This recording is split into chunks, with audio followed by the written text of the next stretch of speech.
Han hjælper med computer og laver dejlig mad. Han hjælper med computer og laver dejlig mad. Han hjælper med computer og laver dejlig mad. Så spiller I nu. 1, 2, 3, 4, 5, 6, 7, 8, 9, 10, og bare kan vi lide. Hans guitar spiller klassisk, men også ny musik.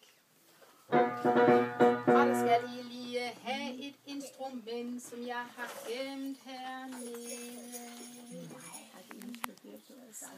Helena, skal du også have et instrument? Skal vi tage det så, eller? Jo, vil du lige lægge den her? Hans guitar spiller klassisk og simpel musik.